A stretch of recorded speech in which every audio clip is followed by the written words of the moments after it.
하나님 말씀은 열왕기상 16장 29절에서 17장 9절까지의 말씀입니다. 열왕기상 16장 29절에서 17장 9절까지의 말씀을 우리 한 절씩 교독하도록 하겠습니다. 하나님의 말씀입니다. 유다의 왕 아사 왕 제38년에 오므리의 아들 아합이 이스라엘의 왕이 되니라. 오므리의 아들 아합이 사마리아에서 22년 동안 이스라엘을 다스리니라.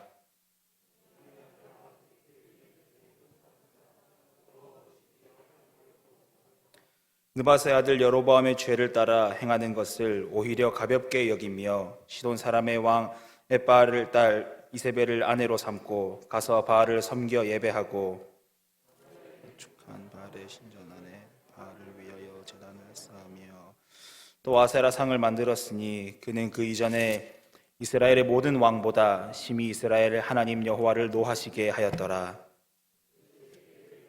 히엘이 여리고를 건축하였는데 그가 그 터를 쌓을 때에 맏아들 아비람을 잃었고 그 성문을 세울 때에 막내 아들 수굽을 잃었으니 여호와께서 눈의 아들 여호수아를 통하여 하신 말씀과 같이 되었더라. 길르앗에 우거하는 자 중에 디셉 사람 엘리야가 아합에게 말하되 내가 섬기는 이스라엘의 하나님 여호와께서 살아계심을 두고 맹세하노니 내 말이 없으면 수년 동안 비도 이슬도 있지 아니하리라 하니라. 너는 여기서 떠나 동쪽으로 가서 요단 앞 그릿 시내가에 숨고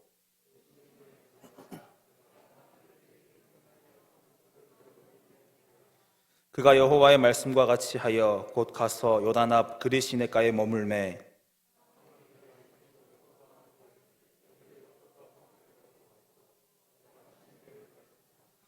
땅에 비가 내리지 아니하므로 얼마 후에 그 시내가 마르니라. 이에게 임하여 이르시되 너는 일어나 시돈에 속한 사르밧으로 가서 거기 머물라. 내가 그곳 과부에게 명령하여 내게 음식을 주게 하였느니라. 아멘. 이 먼 옛날 하나님의 은혜로 애굽을 탈출했던 이스라엘이 이 광야 생활의 종지부를 찍기 위해 요단강을 건넜습니다. 꿈에도 그리던 약속의 땅 가나안에 도착을 했지요. 그들의 눈앞에 그 땅이 펼쳐져 있었습니다. 이제 그들은 여호와의 군대의 자격으로 그 가나안 땅을 정복해야 했습니다. 혹시라도 이스라엘이 패배하게 된다면 이는 곧 이스라엘의 여호와께서 패배를 하시는 것이기 때문에 전쟁을 목전에 둔 이스라엘의 군대의 손에 힘이 바짝 들어갔을 것입니다. 그렇게 그들이 첫 번째 성 여리고와의 전투를 앞두고 있었습니다. 그런데 갑자기 하나님께서 이스라엘을 향하여서 할례를 행하라 라고 명령을 하십니다.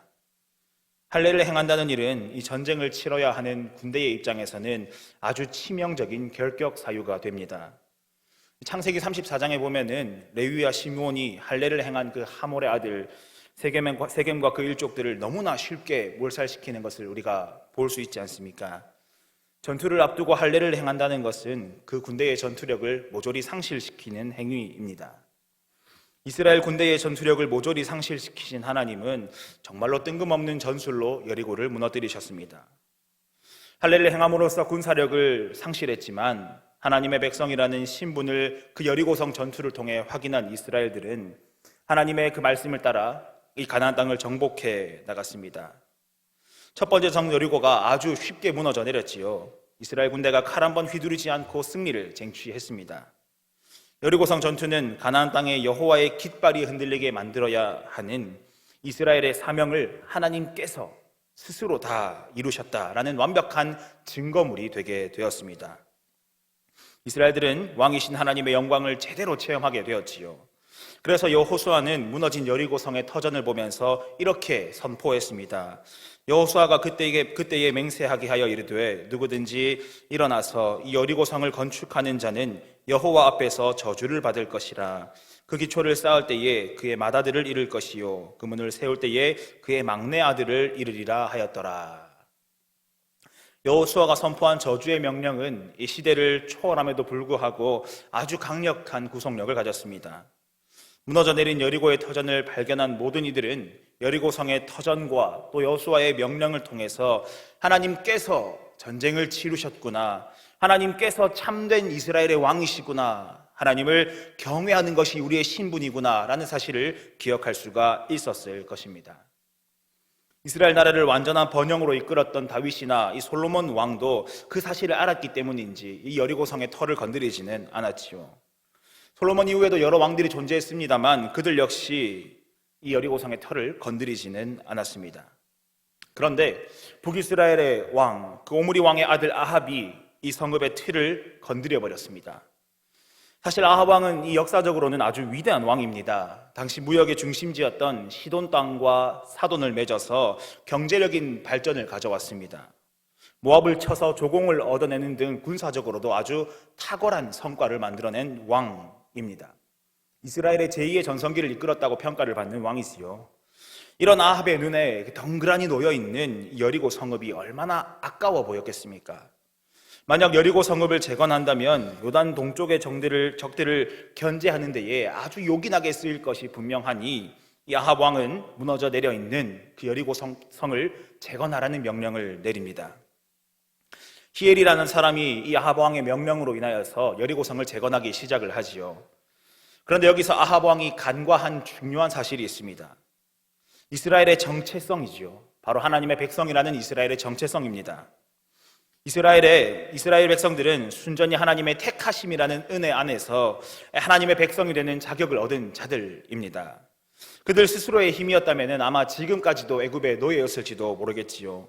하지만 하나님께서 그들을 향해 여전히 신실하셨기 때문에 하나님은 그들을 구원해 주셨습니다. 그리고 이스라엘이 민족으로 국가로 자리할 수 있도록 하나님께서 그들 가운데 여전히 신실하셨습니다. 하나님께서 그들과 함께 하셨기 때문에 이스라엘의 왕은 하나님의 백성인 이스라엘들을 하나님의 뜻 안에서 잘 돌보는 자여야 했습니다. 그런데 그만 아합이 그 사실을 전혀 무시하고 하나님의 백성이라는 이스라엘의 정체성을 무너뜨려 버린 것이지요. 아합 왕은 하나님이 약속의 땅을 주셨고 모든 정복 과정 가운데 스스로 일하셨다는 상징인 여리고를 재건했습니다. 물론 일반 역사의 입장에서 아합 왕의 결단은 계속해서 박수를 보낼 만합니다. 비어있는 군사적 요충지를 개발했으니 아주 뛰어난 업적이라 할 수 있겠지요. 그러나 아합 왕이 여리고를 재건하는 일은 단순히 군사적인 업적으로만 평가할 수는 결코 없습니다.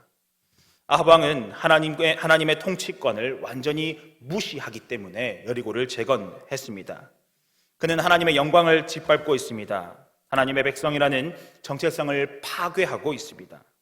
하나님을 따르는 일을 완전히 거절하고 있습니다. 나아가서 이세벨과 함께 바알과 아세라를 섬기는 일을 행하고 있습니다. 그렇게 왕의 명령을 따라서 히엘이 여리고성을 재건하기 시작합니다. 그 성읍에 터를 쌓을 때 갑자기 맏아들이 직사를 합니다. 여호수아가 선포한 저주의 내용이 시간을 초월하여서 그대로 이루어졌습니다. 우연이라 치부하기에는 너무나도 이 저주와 일치하기 때문에 한번 돌아볼 법도 한데 아합 왕은 여리고의 재건을 멈출 생각이 없습니다. 계속해서 공사가 진행이 되고 성문이 세워지면서 히엘의 막내 아들이 갑자기 돌연사를 합니다. 여호수아의 저주가 다시 한번 그대로 이루어졌습니다. 그럼에도 불구하고 아합 왕은 여전히 돌이켜 하나님께로 향할 조금의 반성의 기미도 보이지 않습니다. 가장 큰 문제는 이처럼 하나님을 경외하지 않는 왕 때문에 그 왕을 따라서 하나님의 백성들마저도 하나님을 거절하던 시대가 이때였다는 사실입니다. 하나님의 백성들, 이스라엘 백성들이 이 왕을 따라서 하나님의 백성으로서의 정체성을 상실해 가고 있습니다. 하나님의 주권 아래에 속해 있어야 할 자들이 하나님의 주권을 무시하고 파괴하고 있습니다. 이것이 오늘 우리가 살펴본 성경 속의 문제입니다. 작년 어느 날 이 학생들과 대화를 하던 중에 한숨을 쉬면서 한 친구가 이런 얘기를 했습니다. 사는 것이 참 재미가 없습니다. 라고 이 한 친구가 고민을 아주 진지하게 털어놓더군요. 내용을 들어보니까 학교에 가라고 해서 학교를 가고 학원을 가라고 해서 학원을 오고 또 교회에 가라고 하니까 교회를 간다는 것입니다. 그렇게 반복되는 일상 속에서 도저히 흥미를 느끼지 못하겠습니다 라면서 제가 왜 사는지 모르겠어요 이런 고민을 털어놓는 것을 들어본 적이 있습니다. 생각보다 많은 학생들이 그 이야기에 공감을 했습니다. 어른들의 입장에서 보면요, 밥 먹여주지, 옷 입혀주지, 재워주지, 앉아서 공부만 하면 되는데 뭐가 그렇게 힘드냐? 라는 생각이 들지만 그 친구들의 입장에서 생각해보면요, 그 친구들은 자신이 살아온 모든 인생 가운데 가장 힘든 순간을 살아내고 있습니다. 그런데 그 힘든 순간을 자신은 억지로 견뎌내고 있는데 왜 해야 하는지를 모르니 재미가 없다고, 왜 사는지 모른다며 고통스러워 했었습니다. 조금 더 철학적인 질문으로 스스로에게 질문을 던져보시기를 바랍니다. 나는 왜 사는가? 이 중고등부 아이들이 끝끝내 발견하지 못했던 질문이지요. 나는 왜 사는가? 삶의 이유에 대한 끊임없는 고민 속에서 해답을 찾지 못하는 현실에 마주해서 참 많은 사람들이 힘들어합니다. 그냥 하루를 사는 거지요 라고 답하는 사람들이 너무나 많지요. 여러 사람들이랑 대화를 하다 보면 생각보다 많은 사람들이 이 질문 속에 스스로 방황하고 있다는 것을 발견하곤 합니다. 어떤 사람은요, 아유, 나는 가장이기 때문에 가족들 먹여 살리려고 그냥 돈 벌려고 사는 거지 라고 답하는 사람도 있고요. 어떤 사람들은 자식 새끼들 열심히 키워야지요, 잘 가르쳐야지요 라며 자신의 삶의 이유를 밝히는 사람들도 있습니다. 각자 자신의 신념을 따라 삶의 이유를 찾아내곤 하지요. 그런데 이곳에 있는 저와 여러분들에게는 남들과는 조금 다른 아주 특별한 권한이 주어져 있습니다. 바로 하나님의 자녀라는, 구원받은 하나님의 백성이라는 특권입니다. 우리들은 세상이 줄 수 없는 구원의 큰 감격을 선물로 받은 사람들이지요. 법정에서 선언받은 신분 자체가 다른 사람들입니다. 따라서 하나님을 아버지라 고백하는 성도인 우리들의 삶의 이유, 삶의 목적은 분명하게 정해져 있습니다. 이 백성은 내가 나를 위하여 지었나니 나를 찬송하게 하려 함이라. 맞습니다. 저와 여러분들의 삶의 가장 중요한 목적, 가장 중요한 이유는 하나님께 영광입니다. 그래서 소율이 문답은 제1문에서 우리가 존재하는 목적은 하나님을 영화롭게 하고 그분을 영원토록 즐거워하는 것이다 라고 설명하고 있지요. 하나님을 영화롭게 한다는 것은 나의 모든 삶이 하나님의 손 안에 있습니다 라는 고백입니다. 그분의 선하심과 인자하심과 자비로우심과 영원하심과 거룩하심을 우리의 모든 호흡을 다해 찬양하며 살겠습니다 라는 표현입니다. 그 안에서 하나님이 기뻐하시는 일이 무엇인지를 내가 고민하며 그 일을 향한 삶을 살아가겠습니다 라는 게 하나님을 영화롭게 하는 삶의 모습입니다. 그리고 하나님을 영원토록 즐거워한다는 것은 나의 모든 생각과 마음을 하나님께로 집중시키고 그분의 뜻에 자발적으로 동참하는 삶을 말합니다. 이것이 바로 하나님의 백성인, 교회인 우리들이 살아가는 이유, 삶의 이유입니다. 돈을 많이 버는 것도 중요하고 자식들을 건강하게 훌륭하게 키우는 것도 중요합니다. 각자 가지고 있는 신념에 따라서 삶의 이유, 방향을 정하는 것 중요하지요. 그러나 그 무엇보다도 성도인 우리들의 삶에 있어서 가장 중요한 것은 하나님께 영광, 하나님을 즐거워하는 삶입니다. 그렇게 하나님의 백성으로 살아가는 일, 그것이 바로 우리들의 정체성입니다. 그런데 안타깝게도 우리들이 살아가는 삶을 돌아보면은 왜 그렇게 우리들이 살아내야 할 삶의 이유와는 동떨어진, 조금은 다른 삶을 살아가는지 참 많이 아쉬움을 자아내곤 합니다. 온 힘을 다해서 하나님을 찬양하며 하나님으로 인해 기뻐하는 삶을 살기 위해서 무엇보다도 하나님을 사랑하는 일에 힘을 써야 할 텐데 자꾸만 하나님을 사랑하는 일에서 무너지고 실패하는 것이 우리들의 모습이지요. 무너진 여리고 성읍이 어디로 이사가지 않고 가만히 있어서 이스라엘에게 하나님의 일하심에 대한 증거가 되었던 것처럼 하나님께서는 잠시도 쉬지도 않으시고 졸지도 않으시고 어디 이사가지도 않으시고 끊임없이 우리와 함께 하시고 돌봐주시는데 우리는 왜 그렇게 하나님보다 다른 것들을 좋아하는 일에 힘을 쓰는지 잘 모르겠습니다. 내가 여전히 죄가 가득한 세상에 발을 디디고 살아간다는 그 이유를 마치 합법적인 방패처럼 이용하면서 하나님 어쩔 수 없는 죄인 아닙니까? 좀 용서해 주십시오 라며 하나님께 협상을 시도할 때가 얼마나 많이 있는지요. 하루는 퇴근을 하고 이 집에 가서 가족들과 식사를 하는데 이 딸내미 녀석이요, 이제 좀 걷는다고 식탁 주위를 뱅글뱅글 돌아다닙니다. 아빠 된 제 마음에서는 이러다 이 아이가 넘어져서 이 상 모서리에 얼굴을 박으면 어떡할까 걱정되는 마음이 너무나 크더군요. 그래서 그 아이를 뻔히 지켜보고 있었습니다. 그러니까요, 이 아이가 갑자기 자기 자리에 딱 앉더니만 눈을 꼭 감고 두 손을 꼭 모으고 아멘이라는 겁니다. 그러고는 또 막 돌아다녀요. 그때 제 마음에 이런 생각이 들었습니다. 이 밥상에 앉으면은 무엇보다 식사를 주신 하나님께 감사하는 기도부터 하라라고 아이에게 어릴 때 태어날 때부터 가르쳐 놓고서는 저 스스로는 정작 이 아이가 다치면 어떡할까 라며 염려부터 하고 있는 게 제 모습이었던 것입니다. 하나님께서 이 아이를 지켜주시고 물론 이 아이와 함께 하실 것이기에 당연히 식사 기도를 먼저 하고 하나님의 영광을 구하는 것이 먼저 되어야 하는데 그 순간만큼은 저에게 있어 하나님보다 그 아이가 우선되었다라는 거죠. 간단한 일화입니다마는 우리는 크고 작든 자주든 뜸하든 아주 가끔이든 하나님의 백성으로서의 정체성을 잊어버리고 살아갑니다. 히엘의 아들들이 죽음으로써 경고를 받았던 것처럼 우리는 매주 선포되는 말씀을 통해서 우리의 삶의 주인은 하나님이시고 우리는 그분을 찬양해야 하는 하나님의 백성이라는 사실을 듣고 또 아멘이라 하지만 참 이 문을 나서는 순간 우리의 정체성을 잊을 때가 너무나 많은 것 같습니다. 우리의 주권이 하나님께 속해 있지만 하나님 아닌 다른 것들을 더 신뢰하기도 하고 내 혈기를 드러내며 살아가기도 합니다. 안타깝지만 왜 이렇게 넘어지고 또 무너지기만 하는 것인지요. 참 속상하고 답답하기만 합니다. 하나님의 백성으로서의 정체성을 너무나 쉽게 잊어버리고 까먹고 살아가는 이것이 오늘날 우리들의 문제입니다.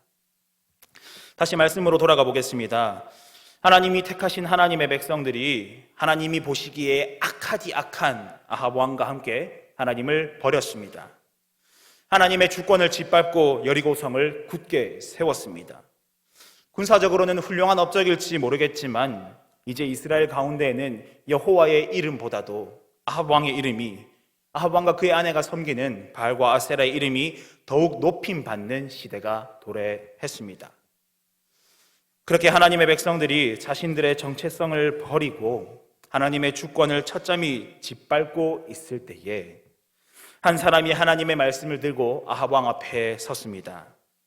이 사람의 출생이 어떠했는지 어떤 성장 시기를 보냈는지 우리는 그렇게 자세히 알 수는 없지만 갑자기 등장한 한 사람이 감히 권세 높은 아합 왕 앞에 담대히 섭니다. 그리고 이 사람은 두렵고 떨렸을지는 모르겠지만 분명히 하나님의 말씀을 선포합니다. 이 사람은 엘리야지요.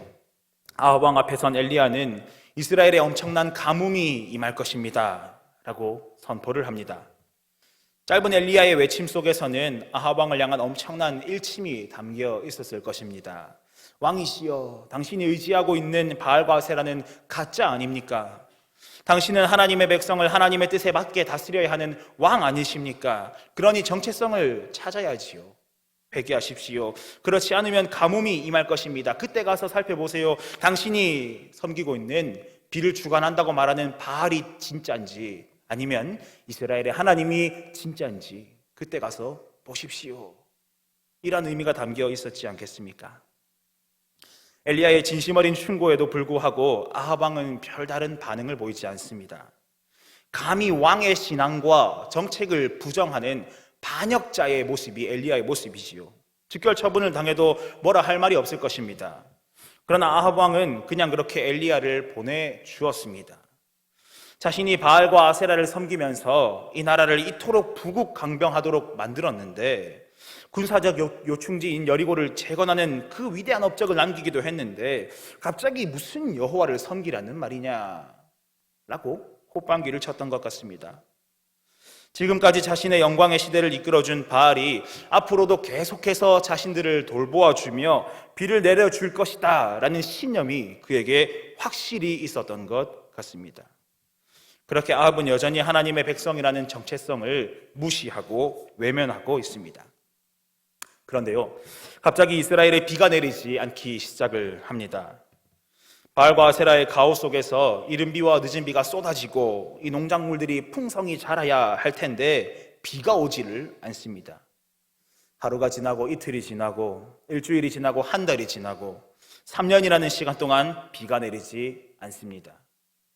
그뿐 아니지요. 이스라엘을 우상으로 물들였던 이 이세벨의 고향, 바알과 아세라를 섬기는 중심지격인 시돈 땅까지도 가뭄이 찾아오기 시작합니다. 오직 하면 그 부유했던 도시 그 시돈에서 과부 한 사람이 도저히 먹을 것이 없어서 마지막에 남은 것 먹고 죽자라고 결심을 했겠습니까? 아하방의 신앙과 신념과는 달리 여호와께서 선포하신 가뭄이 너무나 강력했습니다. 이대로라면은 먹을 것을 구하지 못해서 어쩌면 아합 왕과 신하들 그리고 백성들이 마지막 남은 것을 먹고 죽자라고 말을 해야 될지도 모를 일이었습니다. 그런데 이상한 일이 있습니다. 하나님의 사람 엘리야가 거하는 곳에는 이상하게도 먹을 것이 끊어지지가 않습니다. 아합 왕에게 하나님의 크심을 선포한 엘리야가 이 아합 왕을 피해서 시냇가로 도망을 치지요. 그 시냇가에서 갑자기 까마귀가 먹을 것을 가져다 주기 시작을 합니다. 가뭄이 선포되었는데 시냇물을 통해 물을 마시기 시작을 합니다. 그리고 그것을 떠나서 시돈 땅 사르밧에 있는 과부의 집으로 가지요. 마지막 남은 빵 한 조각을 먹고 죽자라고 결심하던 이 여인이 이 엘리야에게 마지막 남은 빵 한 조각을 대접했을 때에 그것에 먹을 것이 끊이지 않는 기적이 일어났습니다.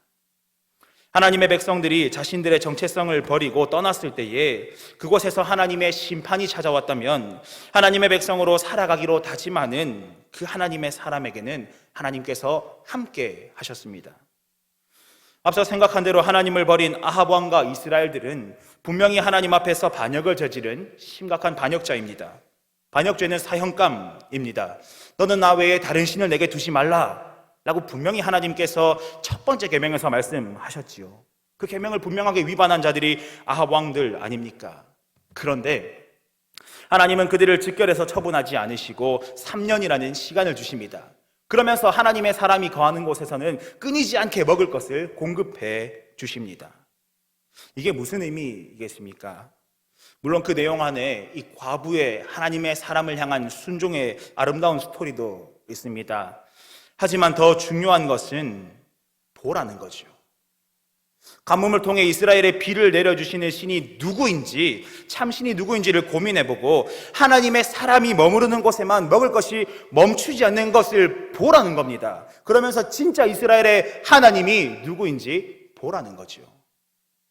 그렇게 하나님은 하나님의 백성으로서 정체성을 잃어버린 백성들을 하나님께로 다시 돌아올 수 있는 기회를 3년이나 주셨습니다. 그리고 이후 하나님의 사람 엘리야는 갈멜산에서 우리가 잘 아는 대로 이 바알과 아세라의 제사장들과 전투를 벌입니다. 완전한 승리를 거두었지요. 그렇게 하나님은 하나님의 백성으로 살기를 거절한 자들에게 하나님만이 그들의 하나님이시라는 사실을 계속해서 보여주셨습니다. 그렇게 갈멜산에서의 전투가 끝이 나고 하나님이 승리하신 이후에 이스라엘 백성들이 이렇게 고백을 합니다. 모든 백성이 보고 엎드려 말하되 여호와 그는 하나님이시로다. 여호와 그는 하나님이시로다 하니. 하나님의 백성들이 하나님의 백성으로 살기를 거절하고 하나님을 외면했음에도 불구하고 하나님은 그들을 포기하지 않으셨습니다. 그들에게 하나님께서 여호와이심을 말도 안 되는 기적을 통해서 보여주셨습니다. 그렇게 하나님은 사랑하시는 하나님의 백성들이 스스로 포기했던 하나님의 백성으로서의 정체성을 회복하며 살아갈 수 있도록 하시기 위해서 놀라운 은혜로 함께 일하셨습니다. 하나님의 포기하지 않으시는 사랑이 하나님의 백성들의 정체성을 회복하도록 만드셨습니다. 그렇게 하나님은 계속해서 하나님의 나라를 이루어 가셨습니다. 이것이 성경 속의 해결입니다.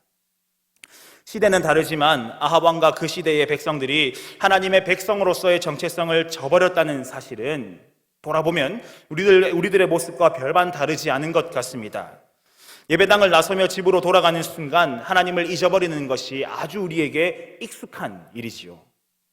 여러 번 말씀드렸지만 우리 아이들이 주일에 왜 학원을 안 가고 교회에 가냐는 부모님의 말씀 때문에, 예배 마치고 돌아가는 차 안에서 이러고 저러고 교회 비판하는 부모님의 모습 때문에 엄청나게 많은 상처들을 받습니다. 그런데요, 이런 모습이 너나 할 것 없이 참 많이 우리들에게서 익숙하게 나타나는 모습 아닙니까? 일상으로 돌아가면 우리의 연약함이 얼마나 적나라하게 부끄럽게 드러나는지요. 하나님의 영광을 위해 살아가야 하는 그 삶의 이유가 있음에도 불구하고 오히려 우리들은 하나님의 백성으로서의 정체성을 포기하고 하나님을 거절하고 살아가는 일에 아주 익숙한 사람들 아닙니까? 모양만 다를 뿐 하나님의 백성으로서의 정체성, 하나님을 영광을 위한 삶을 살아가지 않는 우리의 모습은 여리고를 재건하는 아합과 그를 따라서 하나님을 배신하는 삶을 살아간 이스라엘과 그렇게 다를 바가 없어 보입니다. 에덴 동산에서 선악과를 따먹어서 하나님께 반역한 아담과 하와를 비난할 이유가 전혀 없습니다. 우리의 모습이 그 모습이기 때문이죠. 죄질로 따지자면은 하나님의 백성으로서의 정체성을 늘 상실하는 우리들은 하나님의 심판대 앞에서 즉결 처분당해도 뭐라 할 말이 없습니다. 그런데 하나님은 여전히 우리들을 살게 하십니다. 이스라엘들이 하나님의 백성으로서의 정체성을 잃어버렸음에도 불구하고 그들을 포기하지 않으시고 회복시키신 하나님은 여전히 저와 여러분들을 포기하지를 않으십니다. 비록 우리들이 때로는 연약하고 부족해서 넘어지고 참 하나님 앞에서 부끄러운 삶을 살아간다 하더라도 하나님은 그리스도를 통해 한 번 이루신 구원을 포기하지 않으셨습니다. 하나님의 백성이라 인치신 저와 여러분들을 결단코 버리지 않으십니다.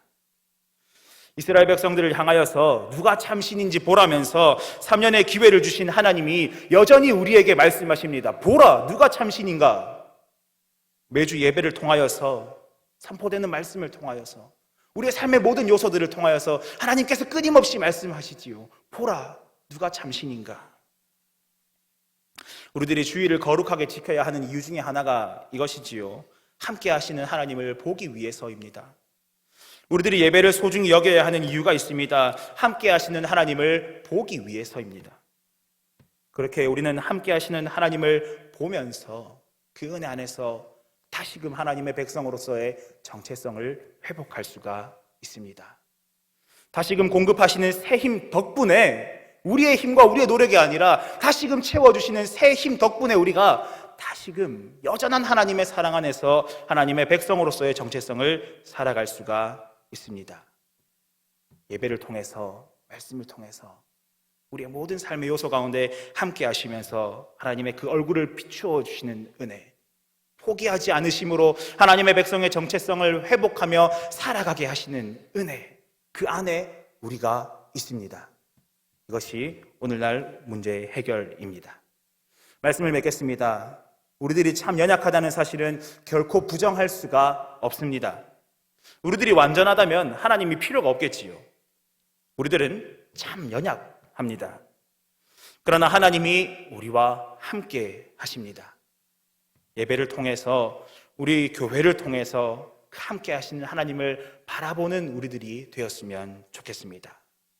한 주간 삶을 살아가실 때에도 함께 하시는 하나님 안에서 도우시는 하나님을 바라봄으로써 하나님의 백성으로 살아가시는, 하나님의 영광을 위하여 그분을 즐거워하는 삶을 살아가시는 저와 여러분들이 되기를 간절히 바랍니다.